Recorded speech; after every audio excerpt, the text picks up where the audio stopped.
Mission 2024 की तैयारी शुरू हो गई है। विपक्षी एकजुटता का झंडा लिए बिहार के मुख्यमंत्री नीतीश कुमार दिल्ली में हैं। दिल्ली में कांग्रेस और आम आदमी पार्टी के बॉस से नीतीश कुमार मिल चुके हैं।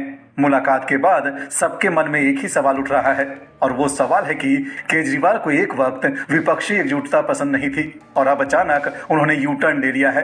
पहले आपको अरविंद केजरीवाल का वो ताजा बयान सुनाते हैं जिसमें उन्होंने साफ साफ कहा है कि हम नीतीश जी के पहल के साथ हैं। देश बहुत मुश्किल दौर से गुजर रहा है और जैसे मैंने कई बार बोला है कि शायद आज़ादी के बाद की सबसे भ्रष्ट सरकार आज देश के अंदर है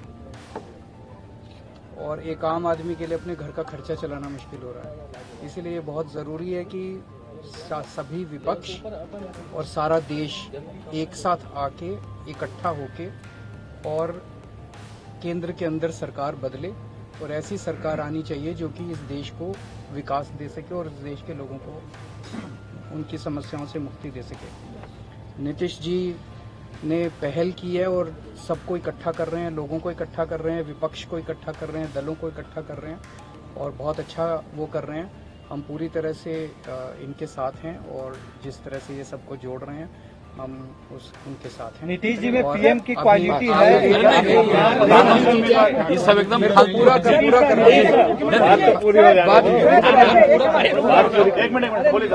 अभी आप लोगों के मन में ढेर सारे प्रश्न होंगे। उन प्रश्नों के जवाब एक शाम की मुलाकात में नहीं दिए जा सकते। जैसे जैसे हम लोग रास्ते में चलेंगे वैसे वैसे आपके प्रश्नों के जवाब भी देंगे।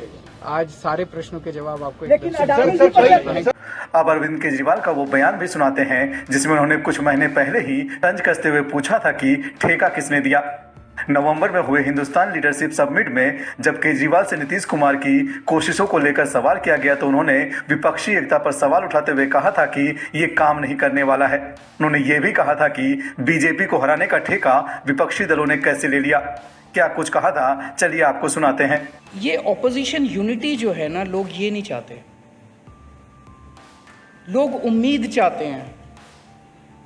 देखो, ये ऑपोजिशन यूनिटी का क्या मतलब है? ऑपोजिशन, सारे ऑपोजिशन वाले इकट्ठे होके आओ मिलके बीजेपी को हराते हैं, यही तो है। बीजेपी को हराने का ठेका आपने कैसे ले लिया? हम तो जनतंत्र में रहते हैं, बीजेपी को हराने का ठेका ये लेंगे। अगर बीजेपी को हराना होगा ये हरा देंगे। जिस दिन इन्होंने ठान लिया कि हमें बीजेपी को हराना, ये हरा देंगे। आपको इनको जाके ये बताना है कि हमें वोट इसलिए दो क्योंकि हम आपकी ज़िंदगी ऐसे बदल देंगे। आपको इनको उम्मीद देनी है, देश को उम्मीद देनी है, देश को एजेंडा देना है, देश को एक रोड मैप देना है कि अगले 5 साल के अंदर हम आपकी ज़िंदगी को और देश को कैसे आगे ले जाएंगे। जिस दिन इनको एजेंडा पसंद आ गया ये खुद ब खुद बीजेपी को हरा देंगे। तो बीजेपी के हराने की जिम्मेदारी इन पे छोड़ दो। अब सवाल है कि दिल्ली और पंजाब में सरकार चला रही आम आदमी पार्टी के मुखिया ने क्यों अपना रुख बदल लिया है? इसके पीछे उनकी रणनीति क्या है? सियासी गलियारों में कई सवाल हैं। ऐसे में इन सवालों का जवाब राजनीतिक जानकारों ने दिया है।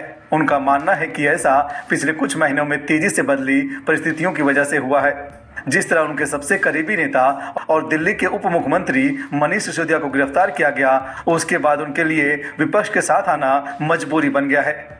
कांग्रेस समेत कई दल मोदी सरकार पर जांच एजेंसियों के दुरुपयोग करके विपक्षी नेताओं को परेशान करने का आरोप लगा रहे हैं। केजरीवाल और उनकी पार्टी की भी यही राय है। ऐसे में सुर मिलाना लाजमी है। सूत्रों के मुताबिक आम आदमी पार्टी के राजनीतिकारों का भी यही मानना है कि अभी मोदी सरकार के खिलाफ विपक्षी एकता को मजबूत करना वक्त की जरूरत है।